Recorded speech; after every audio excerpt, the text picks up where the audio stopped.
bin atau As-Sulami. Nangis. Kepalanya nunduk, terus dia nangis.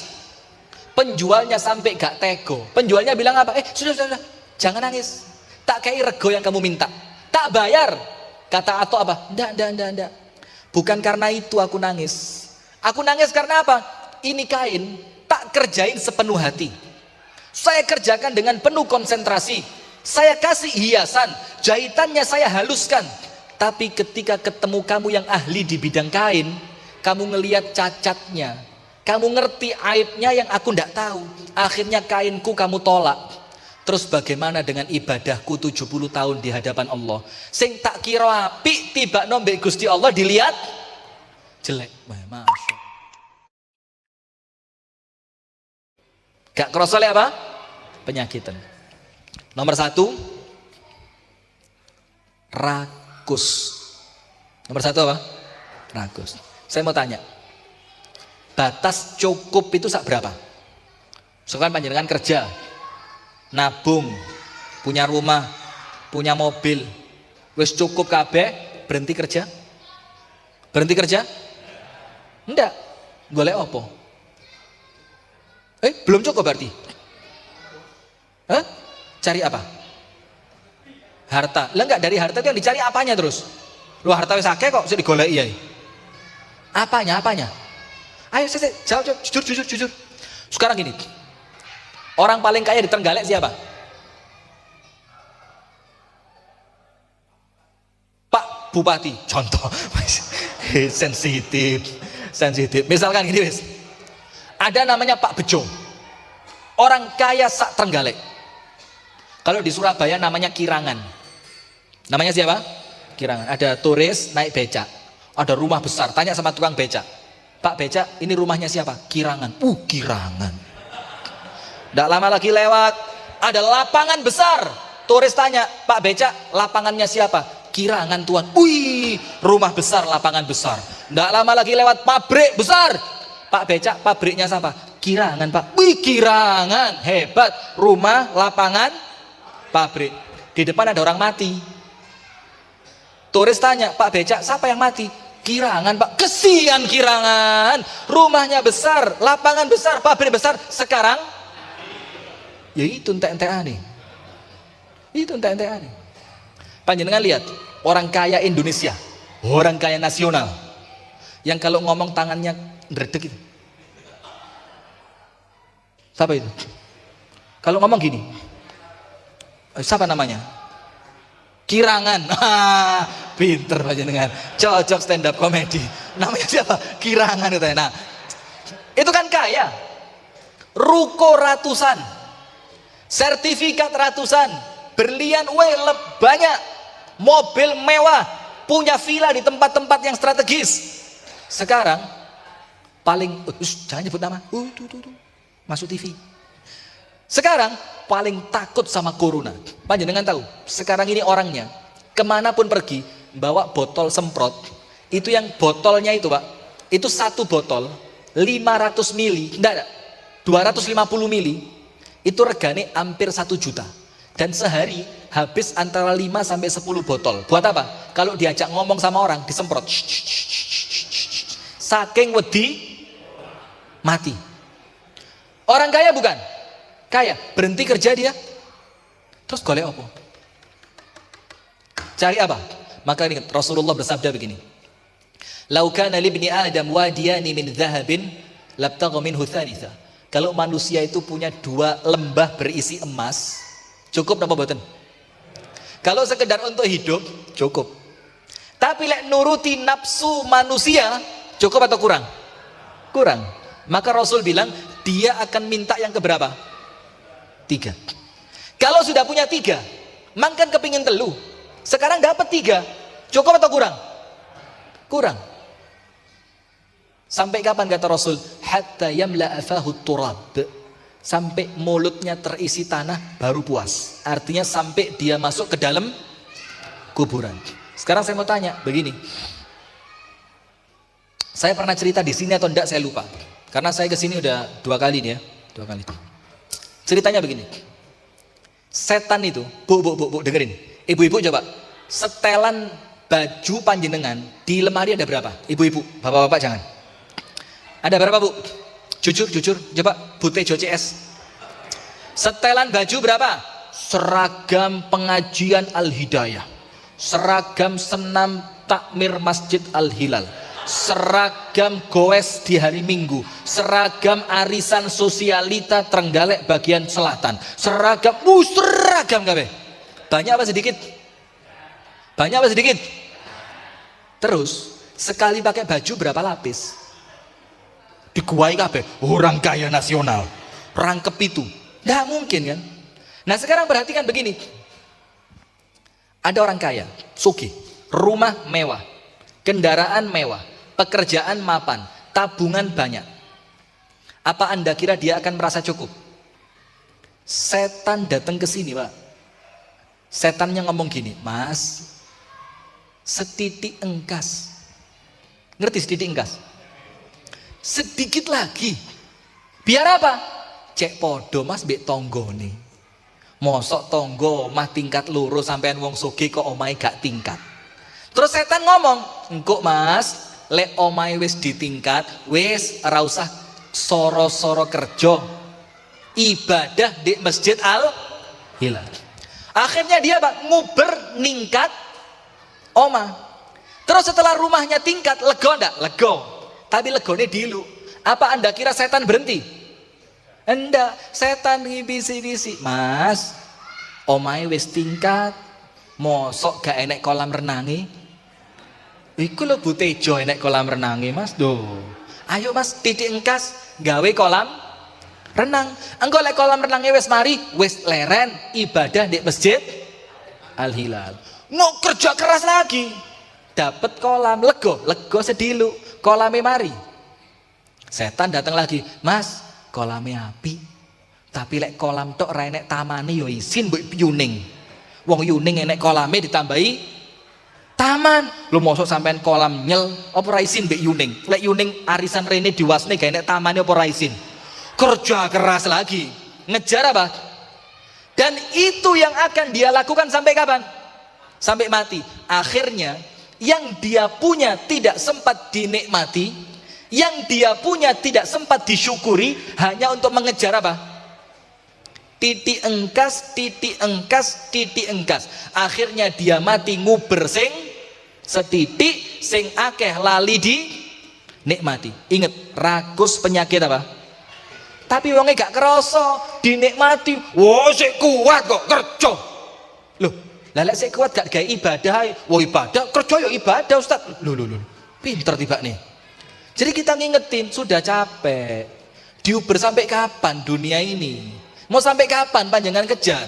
Toh kembalinya ukuran 1x2. Apa itu?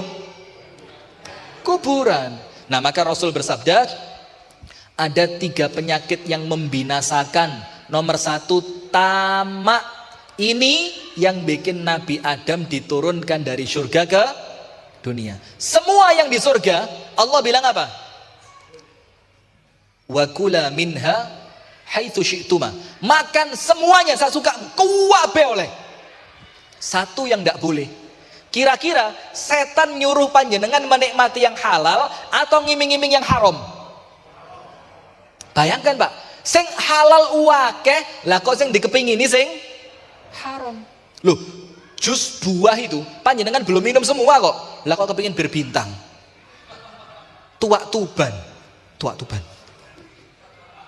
Lewang jus itu loh panjenengan belum rasain semua. Ada jus terong Belanda, pernah? Loh, terong Belanda belum, lah kok berbintang. Kenapa? Karena yang setan ganggu kita untuk mencari yang apa? Haram. Contoh lain, rata-rata, mohon maaf betul, Bu, nun sewu Bu nggih. Cerita angsal, mangke tersinggung. Cerita mboten? Rata-rata, na'udzubillah, mudah-mudahan kita sama Allah dilindungi. Amin ya rabbal alamin. Rata-rata laki-laki kalau selingkuh, biasanya selingkuhannya luwe ayu apa luwe elek teko bojone? Ayo yang pengalaman, coba cerita. Wih. Yang ketawa tersinggung ini, ketawa tersinggung. Oh, iya, lah kok Rata-rata nun sewu. Lek tonggone ngonangi, tonggone ngomong apa? Loh, lah kok si ayuan bojone? Ya lemu ireng ndek. Kenapa begitu? Karena setan itu ngiming-ngiming panjenengan untuk mencari yang apa? Haram. Karena apa? Tamak. Bojo siji jaluk, loro jaluk, telu jaluk, dituruti. Alhamdulillah. Ya ini manusia. Padahal apa? Sama apa enggak? Sekarang orang paling kaya sak Trenggalek makannya berapa rantang? 1 piring. Kalau pakai baju berapa lembar? Ya paling kaos dalam, baju luar. Paling-paling ketambahan jas atau jaket. Betul enggak? Orang paling kaya sak Trenggalek baju berapa? 15 lapis. Soge kok. Enggak ada, podo. Itulah kenapa kemudian Allah katakan dunia itu apa? Wa mal hayatud dunya illa mata'ul ghurur. Menipu. Dan ayat ini berbicara tentang kematian. Kullu nafsin dha'iqatul maut.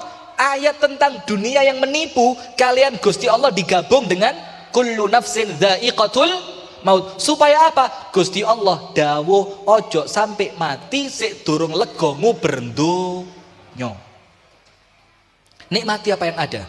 Lihat, ini penyakit yang pertama saya tutup dengan satu hadis. Kanjeng Nabi bersabda, Man asbaha minkum aminan fi sirbihi mu'afan fi jasadihi wa indahu qutu yaumih faka'annama hizat lahu dunya bihadzafiriha. Orang itu lek tangi isu bangun dari tidur malam itu awake sehat. Panjenengan sehat mboten? 1 dapat. Merasa aman di rumahnya, panjenengan aman mboten? Kuatir dibom pasukan Israel. Ndak, panjenengan bukan orang Palestina. Aman di rumah. 2 panjenengan dapat. Wa indahu qutu yaumihi, dan punya makanan bukan besok, untuk hari ini tok duwe panganan. Panjenengan punya makanan untuk besok? Lebih-lebih. Apa Kanjeng Nabi katakan? Seakan-akan Allah telah berikan untuknya dunia beserta seluruh kenikmatannya. Artinya Pak, lek cukup niku panjenengan boten gadah batasan jelas. Sampai kapan cukupku? Ayatnya apa? Alhaakumut takatsur hatta zurtumul wis. Cukup. Mau cari apa di dunia? Itu nomor 1. Penyakit hati yang pertama. Yang ketika orang merasakan tapi gak sadar, namanya apa? Rakus. Hati-hati. Jadi pejabat sekali, cukup sekali? Cukup sekali? Misalkan Bupati Trenggalek, ada bupatinya. Bupati Trenggalek. Jabatan pertama. Nanti pemilihan berikutnya daftar lagi apa enggak? Loh, sudah sekali. Saya durung tahu. Nanti yang kedua, kan dilarang wis. Setelah 2 kali tidak boleh. Yang diajukan siapa? Setelah itu tadi yang panjenengan sebut, main 2 kali. Yang diajukan siapa lagi? Mantu, anak, macu. Kenapa tidak mau berhenti? Nah, faktor tamak. Padahal apa yang dia punya sekarang iku lek gawe cukup urip tok, terus gak usah kerja, ibadah tok di masjid, itu sudah lebih-lebih. Tapi karena setan itu memasukkan ke dalam hati penyakit apa? Nomor 2, ujub atau sombong. Penyakit kedua. Ini yang bikin setan diusir dari surga. Penyakit pertama bikin Nabi Adam turun dari surga, tamak. Penyakit kedua, sombong dan ujub, bikin setan keluar dari surga. Artinya penyakit-penyakit ini menghalangi kita masuk surga. Nanti kita kasih di akhir singkat, obatnya opo. Nanti di akhir. Nomor 2, ujub. Tak kasih cerita. Ada seorang solih, namanya Atha As-Sulami. Namanya siapa? Atha As-Sulami. Orang ahli ibadah, al-arif billah, kenal sama Gusti Allah. Kenal itu bukan kenalan, Assalamualaikum, Waalaikumsalam, nama saya Ato. Enggak. Kenal itu mengerti haknya siapa? Allah. kerjaannya dia ibadah tok. Terus untuk makan bagaimana? Dia itu tukang nenun kain. Tukang apa? Menenun kain. Dia bikin 1 lembar, dijual ke pasar, uangnya dibuat makan. Nanti kalau uangnya mulai berkurang, menipis, nenun lagi. Dijual, makan. Suatu hari, dia kepingin uangnya itu lebih banyak. Supaya apa? Ibadahnya luwih dawa, gak kepikiran kerja. Maka dia kepingin kali ini hasil penjualannya harus besar. Maka dibikin kain yang indah luar biasa. Dikasih bordiran, dikasih hiasan, jahitannya dibikin rapi. Terus pinggirannya itu dikasih rapi-rapi. Setelah selesai, dia kerjakan dengan penuh ketulusan hati. Dikerjakan dengan penuh konsentrasi, makan waktu panjang, dijual ke Bazzaz. Bazzaz itu tukang kain, bawa ke pasar. Terus Atok bilang apa? Aku jual 2 kali lipat dari harga sebelumnya. Kenapa? Ini saya kerjanya capek. Iki tak kayak hiasan, pinggirannya tak api-api, jahitannya tak halusi. Maka saya kepingin dijual harganya 2 kali lipat. Sama tukang kain dilihat, lo pojokane menceng. Terus dilihat lagi, oh jahitan sebelah sini lebih renggang, gak rapet dibanding yang sebelah sini. Terus dilihat lagi, oh ini hiasannya lebih tebal dibanding yang itu. Maka ndak laku kalau 2 kali lipat. Berapa? Harganya sama kayak sebelumnya. Nangis ini Atok As-Sulami. Nangis. Kepalanya nunduk, terus dia nangis. Penjualnya sampai gak tego. Penjualnya bilang apa? Sudah. Jangan nangis. Tak kayak rego yang kamu minta. Tak bayar. Kata Atok apa? Ndak. Bukan karena itu aku nangis. Aku nangis karena apa? Ini kain tak kerjain sepenuh hati. Saya kerjakan dengan penuh konsentrasi. Saya kasih hiasan, jahitannya saya haluskan. Tapi ketika ketemu kamu yang ahli di bidang kain, kamu ngelihat cacatnya, kamu ngerti aibnya yang aku ndak tahu. Akhirnya kainku kamu tolak. Terus bagaimana dengan ibadahku 70 tahun di hadapan Allah? Sing tak kira apik tiba nombek Gusti Allah dilihat jelek. Wah, Masya Allah. Lihat, ahli ibadah tapi ndak sombong. Maka hati-hati hadirin, ibadah kita ini bukan buat sombong-sombongan. Ibadah itu artinya apa? At-tadzallul. Tadzallul itu apa? Merasa hina di hadapan siapa? Allah. Lah kok tambah ibadah tambah sombong, itu bukan tambah dekat kepada Allah tapi tambah jauh. Maka penyakit kedua apa? Ujub, bangga diri. Yang terakhir penyakit ketiga. Apa yang ketiga? Yang pertama rakus. Yang kedua ujub atau sombong. Yang ketiga hati-hati. Saya yakin sak masjid kabeh duwe penyakit ini. Di rapid test semuanya. Saya yakin sak masjid duwe kabeh. Apa penyakit ketiga? Al-hasadu. Al-hasad. Ibnu Taimiyah mengatakan, la yakhlu jasadun min hasadin. Tidak ada manusia yang selamat dari sifat hasad. Jujur. Ketika ngelihat orang lain tambah kaya, onok mangkeli ndak? Jujur, Bu Tejo naik mobil baru, Bu. Panjenengan mek disopot to, Yuning, monggo, mangkel ndak? Jujur, manusiawi, iya apa ndak? Jujur. Jadi imam. Besok ada yang lebih enak. Wes iki wis dienak-enak non entek-entekan, meneh ana sing luwih enak. Mangkel ndak? Jujur. Manusiawi, mangkel ndak? Nah ini. Hasad. SMS. Apa? Senang melihat orang susah, susah melihat orang senang. Tonggone tuku mobil lah kok panjenengan tuku paracetamol. Lihat apa? Tonggo beli mobil, pagi-pagi mana sih? Panjenengan mana sih sayur wingi? Apa namanya sayur kemarin namanya apa? blendrang. Iki tonggo manasi mobil, jung jung jung jung jung jung jung. Pandangan manasi kompor, ceklek. Nduk, manasi apa? Blendrang. Aduh. Langsung ngomong nang suaminya, "Mas, tonggo iku lek isuk manasi mobil, lah kok aku manasi blendrang." Ngaku, sing guyung-guyung pengalaman tiap pagi. Sabar Bu ya, sabar. Nah sekarang yang ketiga penyakit apa? Hasad. Al-Imam Syekhul Islam Ibnu Taimiyah mengatakan, la yakhlu jasadun min hasadin. Tidak ada manusia yang selamat dari penyakit hasad. Tapi bedain. Wadzaki yukhfihi. Orang yang pinter hasadnya ditutupi.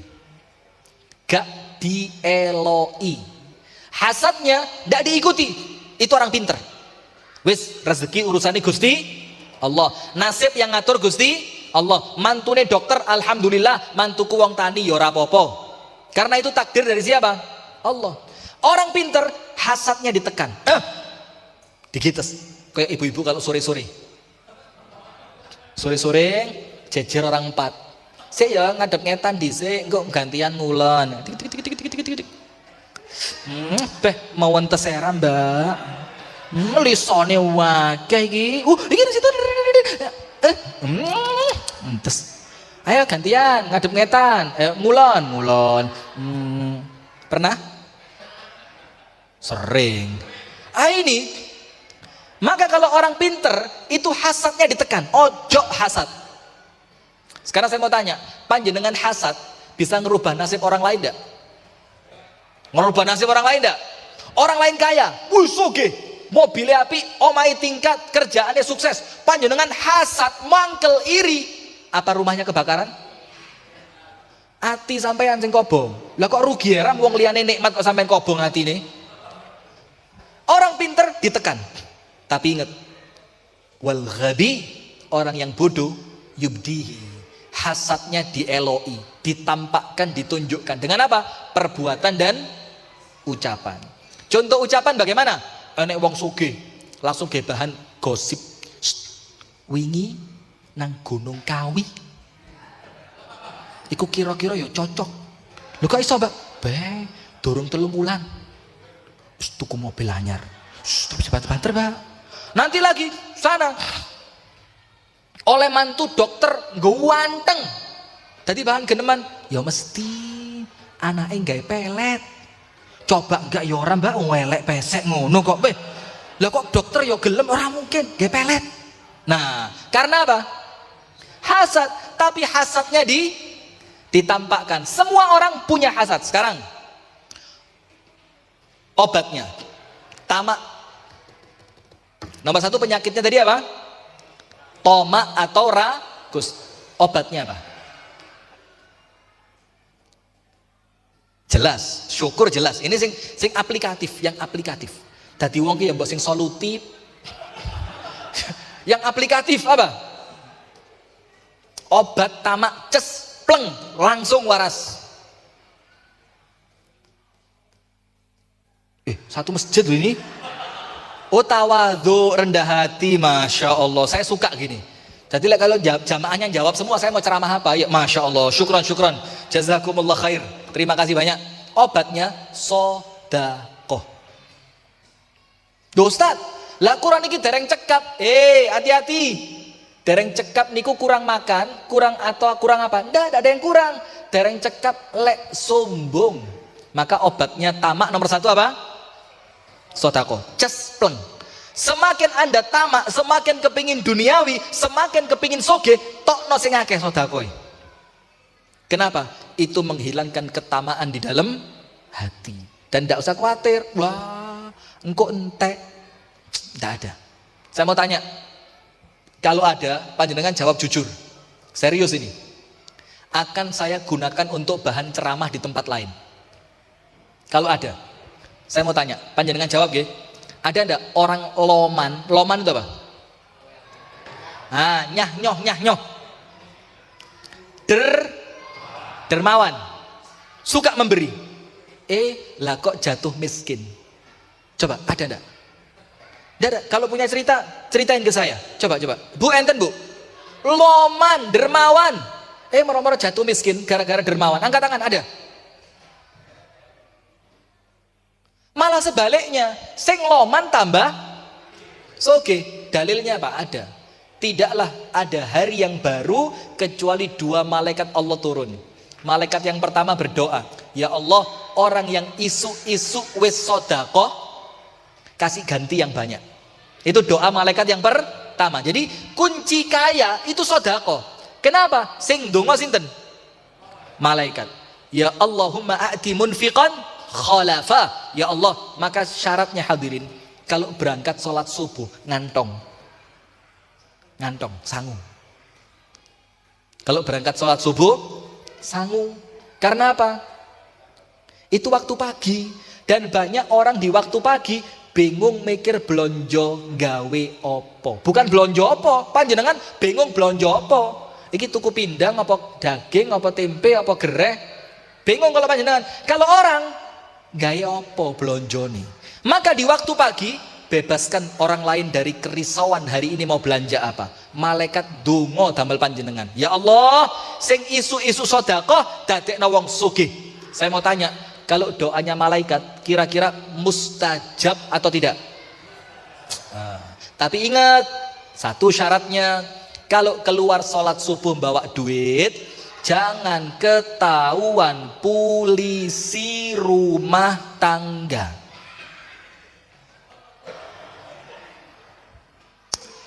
Panjenengan berangkat subuhan, pakai baju koko warna putih, ngantong duit 1.000 utawa 50.000. Ngecap boten? Ngecap. Di depan pintu ada siapa? Polisi. Mas subuhan, iya dek, salim.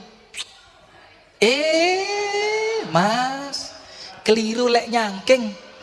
Lho apa dek? Tarik, set, masuk kantong. Dijoli abu-abu.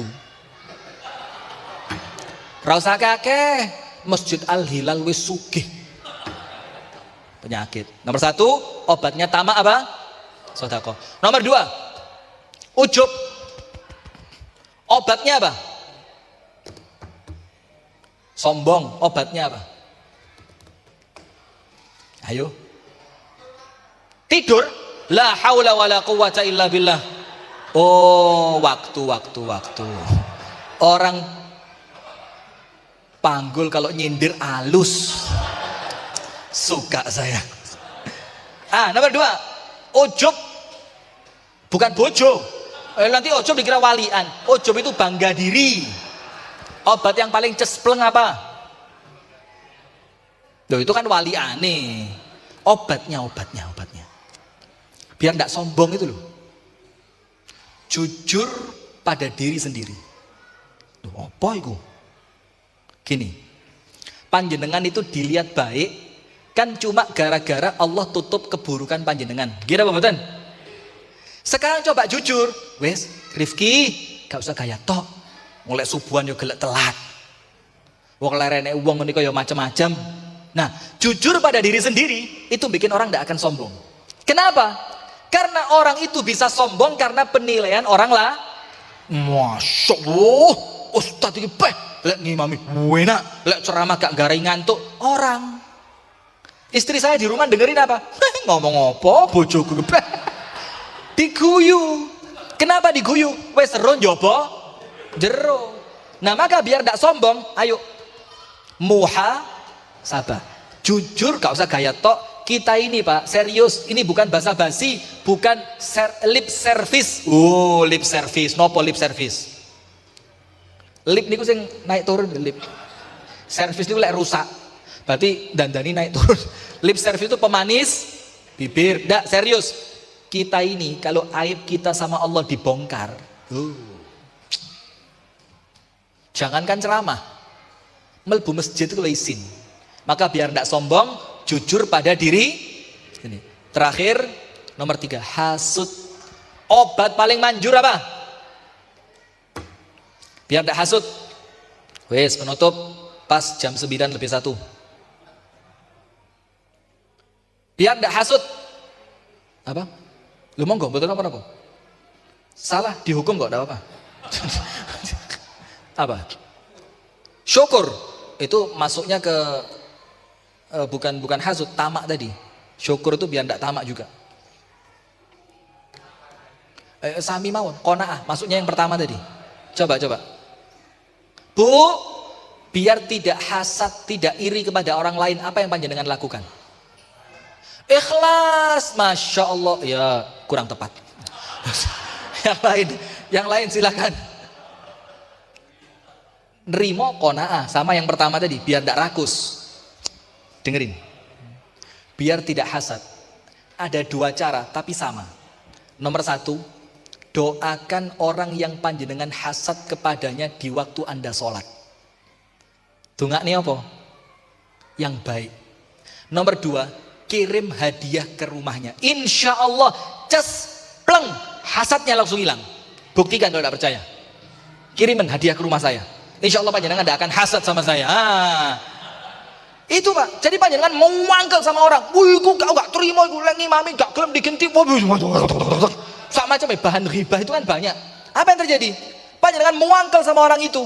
Ketika panjenengan sujud, doakan. Ya Allah, jadikan orang itu orang yang solih. Ampuni dosanya, terima amalnya. Sebut namanya. Yang kedua, kirim apa? Hadiah ke rumahnya. Tulisi hadiah dari temanmu. Tidak apa-apa tulis nama. Nanti riak wes taala. Gak usah ngomong riak di sing penting hasate hilang. Tulis hadiah dari temanmu Dwi Takmir Al-Hilal. Kepada Ustadz yang saya cintai karena Allah, Rifki Ja'far Talib. Ternyata saya buka hadiahnya apa Pak? Wih, mobil baru. Masya Allah, amin ya Rabbal. Amin. Nah, insya Allah dengan itu, apa yang terjadi? Hasadnya pasti hilang. Nah, maka hati-hati ibu-ibu, orang itu tidak akan sembuh dari penyakitnya kalau dia tidak merasa sakit. Kalau dia tidak ngerti bahwa hatinya sakit, tidak mungkin berobat. Sekarang 3 tips ngobati semua penyakit hati. Singkat, nomor 1, penyakit hati secara umum. Kalau tadi tamak dengan sedekah, kalau ujub dengan berkaca pada diri sendiri, kalau hasad memberi hadiah. Sekarang secara umum obat penyakit hati, nomor 1, banyak doa sama Allah. Minta, ya Allah, tahhir qalbi, sucikan hatiku.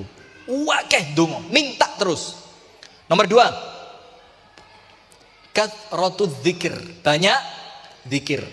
Zikir itu obat. Terus zikir, apapun zikirnya. Subhanallah boleh, alhamdulillah boleh, istighfar boleh, sholawat boleh. Karena ala bi dzikrillahi tatma'innul qulub. Le atine tumaknina, atine tenang, sakit atau sehat? Sehat, banyak zikir. Yang ketiga, ini yang paling ampuh. Doa, zikir, apa itu?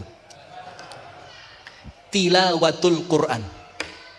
Baca Quran itu Pak, syifa, obat. Tapi sayangnya ketika kita ngaji, kadang-kadang tidak punya niat untuk obat. Ngaji ku mek niate golek pahala tok. A'udzubillahi minasyaitonirrajim. Bismillahirrahmanirrahim. Hamim. Atau yang niatnya apa? Golek pahala. Padahal Quran itu bukan cuma pahala, tapi Allah katakan apa? Wa nunazzilu minal Qur'ani ma huwa syifaa. Kami turunkan Al-Qur'an itu sebagai. Nah, maka mulai malam ini kalau baca Quran, niatnya bukan cuma cari pahala, tapi juga untuk apa? Obat. Penutup. Kok penutupnya akhirat? Saya punya teman di Jakarta, ya bukan teman, kenalan. Dokter spesialis, mati live-nya. Oh, koneksi buruk. Dokter spesialis terapi autis. Panjenengan tahu anak-anak kecil yang